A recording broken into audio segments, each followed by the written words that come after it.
You're tuned in to our 4th of July 2025 flashback weekend, a look back at some of the biggest stories we've been covering for you so far in 2025. What you're about to hear is a previous broadcast.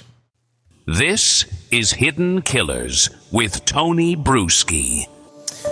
The bridge guy, that's been a big piece of the Delphi murder case against Richard Allen from the beginning, despite it doesn't really look like Richard Allen at all. But it's been presented in a very ominous way all of this time, in a way where we hear and see on the screen this bridge guy ominously saying, "Down the hill," while he is behind the girls on the bridge.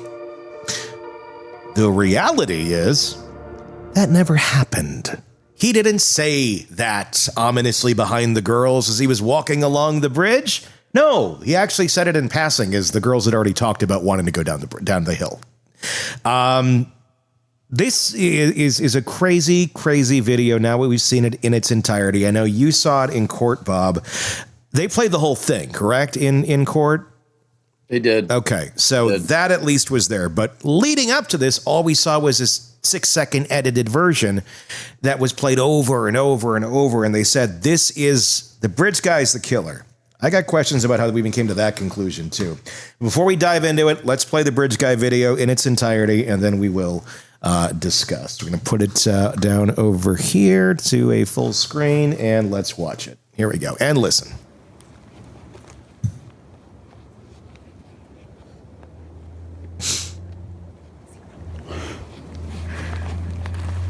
So there's the girl on the bridge. There's bridge guy way back. See, this is the path that we go down.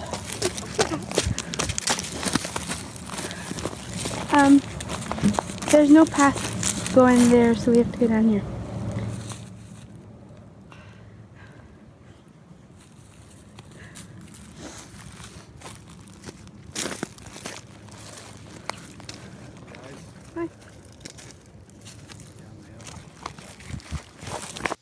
Let me break that down a little bit in case it was hard to hear. There's no path going there, so we have to go down here. The first person to say they want to go down the hill is the girls. It is not Bridge Guy. Bridge Guy is not like pressuring them to go down the hill. He's not like chasing them or stalking them. He looks like he's just a guy off walking on a day when there's probably a lot of people out there walking because it was a warm, late winter day. And then you hear him pass them, and he does a friendly, "Hey." And they're looking down the hill, and he goes, "Yeah, down the hill." Which I think I would do too. If you're walking out in the woods and there's two girls looking confused as to where the path goes, and they're pointing and looking around, and you know where the trail is, yeah, down the hill. There it is. And you keep going your merry way. But somehow that, which we've now finally been allowed to see by the powers that be of Delphi, the magical Oz, it's not at all what was presented to us for the last however many years. Bob, what's your reaction to this video now that you've got a chance to see it outside of court and had a chance to like review it more in depth? Yeah, I was paying attention to you right there, but I sent you a version I think has better sound. Okay. That maybe you want to plug in where we watched that. It's got significantly better sound. I had some people up the sound. Okay. And send it to me. Yeah, you know, when I sat in court, and from what I understand, this is the original. And remember that there exist 3 versions of this video. Okay. 4 if you're counting what they put out to the public, the 3-second clip of just Bridge Guy that was all grainy where you can't make out anybody's face. But this apparently was taken directly from the extraction of Libby's phone. So what we also saw was what they called a enhanced version of it. And then finally they showed us what they called a stabilized version. Now, when I first saw this, when it was released this week, I could not remember. I'm like, is this, I was hitting everybody up that was in court with me during that trial. I'm like, is this the original?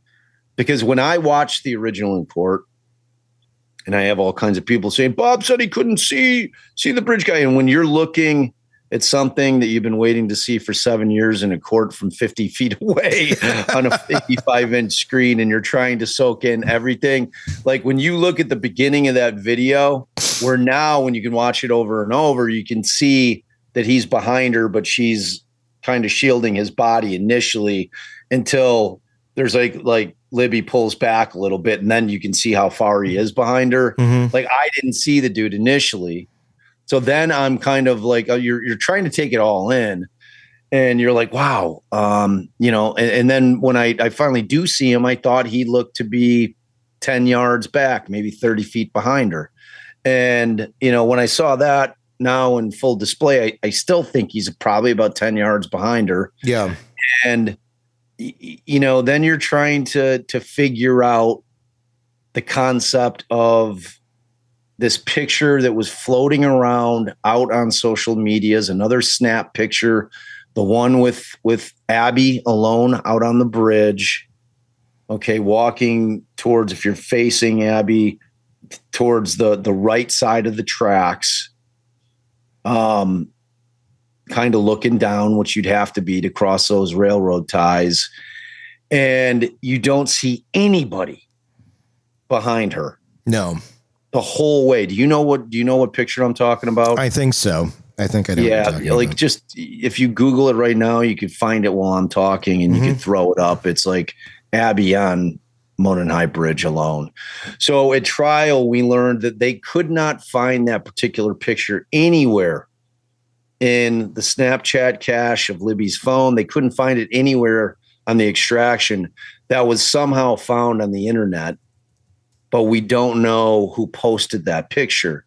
So when you look at that picture in conjunction with where it appears that she's standing in that picture and how much of the north end is behind her, and you can kind of figure that she's closer to where Libby is than she is to the beginning of the north side of the trestle.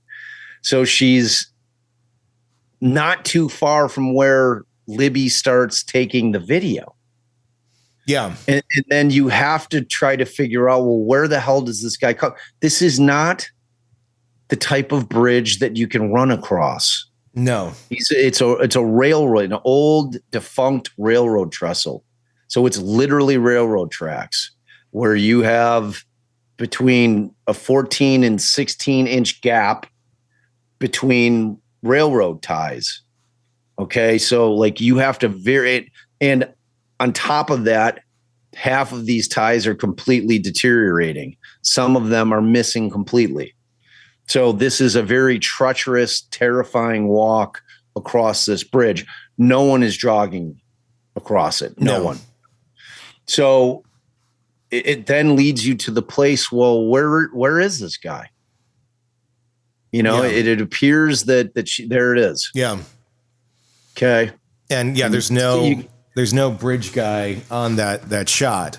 So right. Yeah, like the only other thought I would have on this is, number one, it didn't appear on her phone. So that's weird in itself. So did somebody else take this? Is that the question? Yes. Basically. Okay. So if somebody else took it, yeah, I mean, who would that be? How would that be? How did the guy get there? It could have been somebody that had access to her Snap account. Or but how do they get the picture is the $1 million question. Yeah. Because when I'm saying it's not in her Snap cache, I'm talking about the extraction of her phone. Yeah. And one of the questions that I have, and I'm actually Stacey Aldridge is going to be on our show next Thursday. Mm-hmm. And she was the defense expert, the phone forensic expert on the case. And she's going to talk about everything that she testified to. So I'm going to ask her if that means, does what is in her Snapchat cache, is that the type of thing that you can extract with the use of Cellubrite? Or because the whole point of Snap is that the pictures disappear. Yeah. Whatever you're sending disappears unless you have it in the setting that it doesn't. And it also gives people the opportunity when you put it out there that they can grab a screen grab of it, and they can save it down to their photos. Yeah. So, but my question is if this was taken with Libby's snap, would Cellubrite be able to extract it even if it had disappeared through the Snapchat application? You understand what I'm saying? Timestamp would be important on this too, like an authentic timestamp from the original. Any kind of metadata, 100%. Yeah, because this it could be easily explained that they were playing on the bridge for a while. Bridge guy just hasn't gotten there yet, and they were hanging out there for a little while, and then eventually that other guy is coming this way, and they decide to start moving forward because they see somebody coming, that's going to eventually pass them on the bridge. I don't think I'd really want to be next to anybody on that bridge that's going to pass me, so you're going to kind of keep moving. So, and in here, if you're looking behind Abby and you look to the right side of the rail, you can see one of the two platforms. Yeah. Okay. Go back there. See that thing that's sticking out? Yep. Right where your little cursor is. Yep. That is one of the platforms. There's two of them. And if you look way, way beyond that to the left, you'll see the other one. Blow it up again. It's about as big as I can blow it up right there. Let me pull it so down. You see it. It's almost, you can see that thing sticking out that looks similar to the piece of wood that's sticking out right there. Yep. Exactly. Right. You see what I'm talking about? No, you had it. Move the hand up again. Like up in this area. It's on the left side there. Yeah, exactly. It's right there. Yeah. So that is the first platform. So if you're able to look and you can Google an aerial view of the Monon High Bridge, there are those two platforms, and they are at the opposite end of where she is at. You can see how far behind that is of her. So she is not hanging around just playing on that bridge. Libby obviously had a lot less fear in terms of crossing that bridge because she beat like when you're hearing about people talking about crossing that bridge, it's like people are like, yeah, but I got down on my hands and knees and crawled across it because it's that scary. Yeah. You're like 67 feet above a creek. Yeah. When you're over the creek, and when you're not over the creek, you're 67 feet above like ground. On rotting wood. On rotting wood. So it's a terrifying experience. So like Abby is not sitting chilling, hanging out, like posing for pictures there. She's trying to get across. My point is the only thing that makes sense to me is that the killer came past them from the south side of the bridge and then turned around when he got past both girls. That he pretended like he was walking by and then at some point hung a Yui and started following them. Yeah. And because it doesn't make any sense other way to, like it just doesn't add up. And if that's the case, I mean, to me, that's pretty exculpatory as to Richard Allen. Because he was not coming from that side of the bridge. Like that side of the bridge, where you'd park to get there is a long distance away from where Allen said he parked and from where the police are saying that he parked, which was the old CPS parking lot. Yeah. So like this is at the opposite end of that. Okay. So it doesn't really work for me in terms of it being Allen if they're going to stick with, well, this is where he parked and, that's where he was waiting. And then he's following him down the bridge. Because where is he in the other picture? That other picture tells the tale. Because what I'm saying is that the amount of time that it would have taken Abby to get to where we see her jog past Libby, because at that point, she's clearly over where there's peril. Yeah. Like, because this track runs, it continues to run just normal tracks once you finish crossing the trestle itself. Yeah. You know what I'm saying? So, and then as soon as she got like right to the end of it, like anybody, when you're doing something like pretty scary and you kind of get to the very end of it, you kind of like rush your way through it and get to safety. Right. I mean, that's a normal thing to do, which is exactly what she did. Yep. And, so we know that she's pretty close to that end and there's just not enough time for that guy to make up all that space, all that distance in the time that it would have taken her from where the picture that you just showed to where she gets to safety, to where Libby's filming. So, I mean, for me, it just raises a ton of questions. Obviously, everybody on there, that's watching this thing is trying to figure out exactly what's said. You've got that confirmation bias thing where people have said, oh, that's a gun. But then, like I'm hearing people, I asked like Grok, I'm like, Grok, pretend like you're a court reporter and you're watching this video and can you give me a transcript of what's being said? And Grok's like, I cannot do that. I don't know. I am just a robot. I can read with the transcript, and it's like, so, there's going to be people that are going to be trying to break down exactly what is said, because there's, and the way I don't, do you hear a gun being racked? No. See if you can put up, like, did you get the video I got yours. Let's take a look at it. Throw it up there. Let's see. I think the sound's significantly better. Here we go.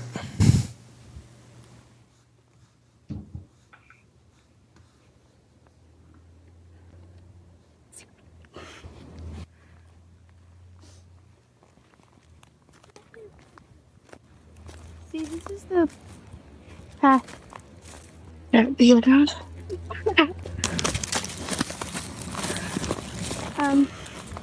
There's no path going there, so we have to go down here.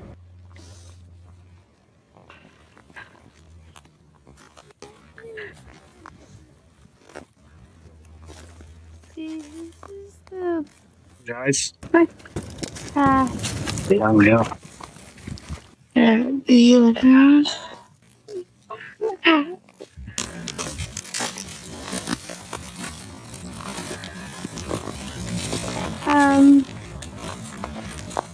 There's no path going there, so we have to go down here.